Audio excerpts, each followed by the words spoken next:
Germany में Hitler ने अपने खिलाफ उठने वाली हर आवाज को खत्म करने के लिए गेस्टापो नाम की एक सीक्रेट पुलिस फोर्स बनाई थी।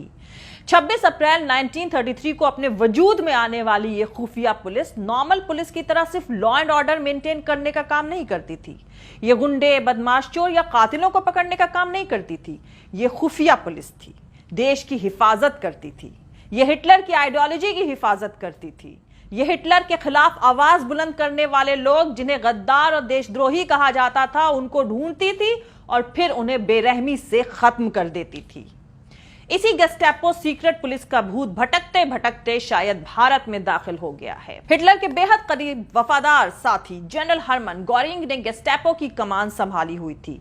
इस फोर्स को इतनी ताकत दी गई थी कि वो बगैर वारंट, बगैर मजिस्ट्रेट के ऑर्डर के किसी को भी गिरफ्तार कर सकती थी, जब चाहे किसी भी वक्त किसी को उठा सकती थी। और इस फोर्स को यह हुक्म भी दिया गया था कि हिटलर की हुकूमत के खिलाफ मुंह खोलने वाले हर शख्स की जासूसी और जांच करने के साथ साथ उन पर सिविल सैंक्शंस भी लगाया जाए। इस फोर्स के हाथों गिरफ्तार होने पर कोई भी इसके खिलाफ किसी अदालत में अपील नहीं कर सकता था। गेस्टापो ने हजारों की तादाद में लेफ्टिस्ट, इंटेलेक्चुअल्स, ट्रेड यूनियनवादी, पादरी और यहूदियों को गिरफ्तार करके गायब कर दिया और हजारों को आइसोलेशन में डाल दिया। इस पुलिस या आतंक के माहौल में जर्मनी के लोगों ने सत्ता से सवाल पूछना ही बंद कर दिया था। उनके चारों तरफ उस दौरान में जो कुछ भी लीगल, अनकॉन्स्टिट्यूशनल घट रहा था, उस तरफ से उन्होंने अपनी आंखें बंद कर ली थी। गेस्टापो का इतना खौफ था कि जर्मनी की आवाम ने हिटलर के खिलाफ बोलने, सुनने और देखने की ताकत खो दी थी। इस पुलिस ने यहूदियों को चुन चुन कर मारा और हिटलर के सियासी ओपोनेंट को बिना बात के सीधे गोली मारती थी। तो चलिए अब जर्मनी से भारत की तरफ लौटते हैं और ढूंढते हैं हिटलर की पुलिस गेस्टापो के भूत को, जो भारत में दाखिल हो चुका है। फिलहाल गेस्टापो के भूत ने अपना ठिकाना उत्तर प्रदेश में बनाया है। मतलब आप कह सकते हैं कि इसकी टेस्टिंग लेबोरेटरी योगी का उत्तर प्रदेश है। वहां इसकी लेबोरेटरी खोली गई है और इस फोर्स का नाम है Uttar Pradesh special security force, UPSSF। जाहिर सी बात है, अगर उत्तर प्रदेश में बीजेपी इस फोर्स के जरिए अपने सियासी मकसद में कामयाबी हासिल करती है, तो पूरे मुल्क में भी इसी मंसूबे के तहत भाजपा अपना कदम आगे बढ़ाएगी। फिलहाल उत्तर प्रदेश में मुसलमानों, दलितों के साथ साथ ब्राह्मणों को भी ठोकने का खतरनाक खेल चल रहा है। और जब योगी जी का ड्रीम प्रोजेक्ट UPSSF अपने वजूद में आएगी, तो बिना सवाल जवाब किए, बिना वारंट के किसी को भी उठाएगी और योगी जी की ठोकने वाली पॉलिसी अपनाते हुए जुल्म और सितम की खौफनाक कहानी की शुरुआत होगी। योगी आदित्यनाथ सरकार ने Uttar Pradesh special security force act 2020 को लागू कर दिया है। इसके तहत Uttar Pradesh special security force UPSSF को बिल्ड किया गया है, उसको बनाया गया है।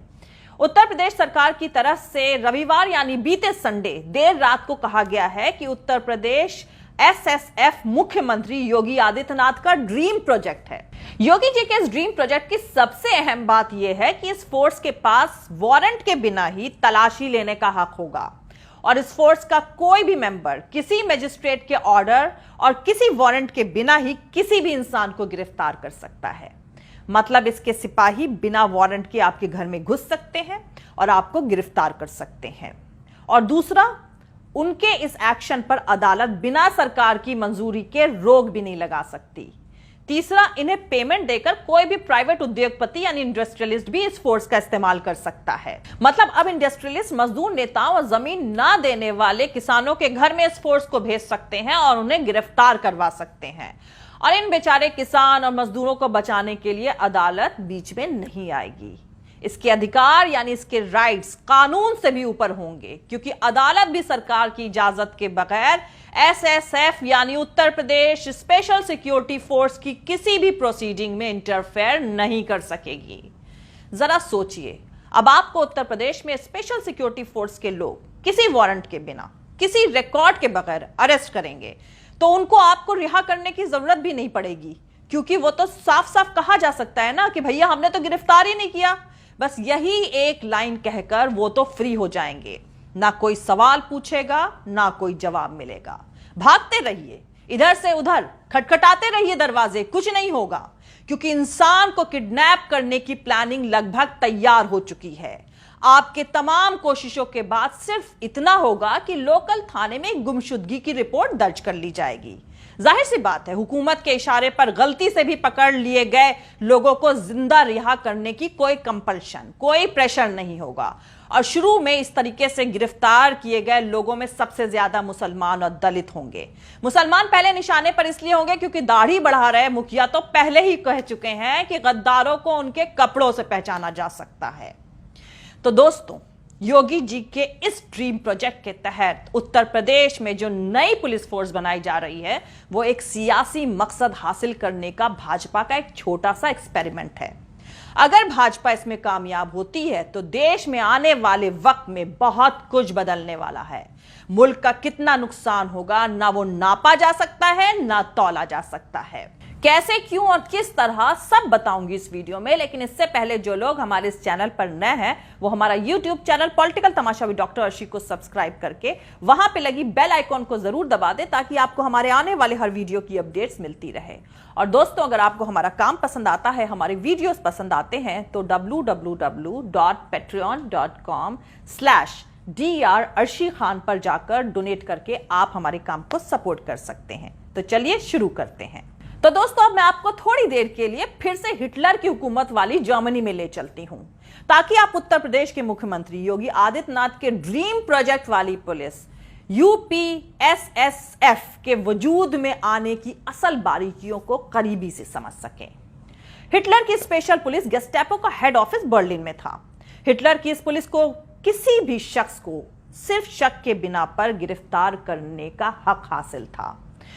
इस पुलिस फोर्स ने पादरियों को सख्त डायरेक्शन दिया था कि वो हिटलर की हुकूमत के खिलाफ कुछ भी ना बोलें। उसके बाद जर्मनी के एजुकेशन सिस्टम की देख रेख कर रहे लोगों को हिटलरी पैगाम जारी किया गया कि नाटसीवाद से जुड़े नेताओं को भगवान, खुदा या देवता की तरह वर्शिप मतलब पूजने का काम एजुकेशन के तहत अंजाम तक पहुंचाया जाए। उन्होंने अपने इस मकसद को हासिल करने के लिए देश के बाहर और मुल्क के अंदर दुश्मनों को पहचानने का एक प्रोपेगेंडा चलाया। मतलब अपनी हुकूमत को मजबूती के साथ कायम रखने के लिए देश के अंदर और बाहर वर्चुअल दुश्मन से मुल्क की आवाम को डराया गया। और इसके लिए हिटलर ने बाहरी दुश्मन के तौर पर फ्रांस और इंग्लैंड को चुना और जर्मन्स के अंदर उनके लिए नफरत को उभरने का इंतजार किया। इसी तरह मुल्क के अंदर यहूदियों को दुश्मन बताते हुए उनको निशाने पर लिया गया। और इस प्लानिंग के तहत फर्जीवाड़े से जुड़े दूसरे रीजन भी बहुत अच्छे से इंप्लीमेंट किए गए। यह कहा गया कि फर्स्ट वर्ल्ड वॉर के दौरान जर्मनी की फौज की कमान यहूदी डेंडेफ और हिडनबर्ग ने संभाल रखी थी, जिसकी वजह से जर्मनी को बहुत बुरी तरह से हार का सामना करना पड़ा। इस हार की पूरी जिम्मेदारी यहूदियों पर डाल दी गई और उन्हें जर्मनी के सबसे बड़े दुश्मन के तौर पर प्रोजेक्ट किया गया। यहूदी लोगों का स्कूल और कॉलेज में दाखिला होना बंद हो गया। वहां के अखबारों के मालिक यहूदी ही थे, उन अखबारों को भी बंद कर दिया गया। यहूदी के खिलाफ नफरत ने एक नई ऊंचाई 15 सितंबर 1935 को छुई जब न्यूरेमबर्ग कानून पास हुआ। इस कानून के तहत यहूदियों को जर्मन नेशनलिटी हासिल करने और जर्मन्स के बीच शादी करने पर रोक लगा दी गई।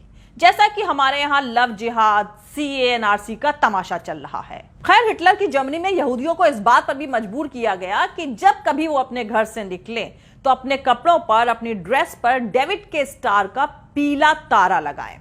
उन्हें घेटों में भी रहने पर मजबूर किया गया। इस तरह हिटलर की सीक्रेट पुलिस गेस्टापो ने अपने दुश्मन समझे जाने वाले यहूदियों की शिनाख्त करके एक बहुत वेल प्लान तरीके से उनका खात्मा किया। गेस्टापो की ताकत सिर्फ हिटलर की ही नहीं बल्कि उनके सपोर्टर्स की भी ताकत थी। गेस्टापो की खबरी आम जनता थी। आम जर्मन नेशनल भी अगर हिटलर की हुकूमत के खिलाफ अपने मुंह से एक भी वर्ड, एक भी शब्द निकालते तो गद्दार और देशद्रोही होने के नाते गेस्टापो हाजिर हो जाती। हर कोई एक दूसरे के खिलाफ गेस्टापो को खबर देता। सरकार की पॉलिसीज, नाकामयाबी, जुल्म और फेलियर को जरा भी क्रिटिसाइज किसी ने किया नहीं कि मिनटों में ही यह खबर गेस्टापो तक पहुंचती थी और गेस्टापो नाम की मौत की परछाई हाजिर हो जाती थी। हिटलर के लिए दीवानगी और उसका लोगों की नसों में भरा गया देशभक्ति के जुनून का आलम यह था कि भाई ने भाई की और बेटे ने बाप की खबर गेस्टापो को दी। आम जर्मन दूसरे जर्मन के लिए खबर देता। दुश्मनी निकालनी हो, बदला लेना हो, प्रॉपर्टी पर कब्जा करना हो, बस गेस्टापो को खबर कर दीजिए कि यह बंदा हिटलर की सरकार के खिलाफ है, किसी सबूत की जरूरत नहीं है, उसको उठा लिया जाएगा। और उसका जिंदा लौट के वापस आना $1 मिलियन की लॉटरी निकलने के बराबर था। गेस्टापो ने जितने यहूदियों को खत्म किया, उससे ज्यादा ही नॉर्मल जर्मन्स को मारा। हालांकि मारने जैसे वर्ड का यहां पर इस्तेमाल करना ठीक नहीं होगा, हम बस ये कह सकते हैं कि उठा लिए गए और फिर कभी वो लोग वापस नहीं लौटे। जर्मनी में पुलिस फोर्स का सियासी एक्सपेरिमेंट हिटलर को तानाशाह बनाने में काफी मददगार साबित हुआ। पुलिस का वही चेहरा भारत में भी उभर रहा है। कोविड की आड़ में सियासी ओपोनेंट को लगातार जेल में डालने का सिलसिला जारी है। दिल्ली में दंगों के दौरान मोदी सरकार की पुलिस का चेहरा बहुत हद तक बेनकाब हुआ है। अब उत्तर प्रदेश में स्पेशल सिक्योरिटी फोर्स बनाकर डेमोक्रेसी की जड़ों को हिलाने का एक नया एक्सपेरिमेंट शुरू होने जा रहा है। अभी तक तो आंखों के सामने गाड़ियां पलटकर एनकाउंटर हो रहे हैं। अब आपके भाई, चचा, ताऊ, पिता, पति उठा लिए जाएंगे बगैर किसी दस्तावेज के, बगैर कोई इल्जाम के। आपके लोकल थाने नेता अफसर को भी पता नहीं चलेगा। अब देशभक्त सरकार ने किडनैपिंग को लीगलाइज कर दिया है। अब थालियां जरा जोर और जोश से बजनी चाहिए। जय हिंद, सत्यमेव जयते, अल्लाह हाफिज। दोस्तों, हमारा पूरा वीडियो और दूसरे और वीडियोस देखने के लिए हमारा YouTube channel political Tamasha with doctor Arshi को सब्सक्राइब करके वहां पे लगी बेल आइकॉन को जरूर दबा दें, ताकि आपको हमारे आने वाले हर वीडियो की अपडेट्स मिलती रहे। और दोस्तों, अगर आपको हमारा काम पसंद आता है, हमारे वीडियोस पसंद आते हैं, तो www.patreon.com/Dr अर्शी खान पर जाकर डोनेट करके आप हमारे काम को सपोर्ट कर सकते हैं।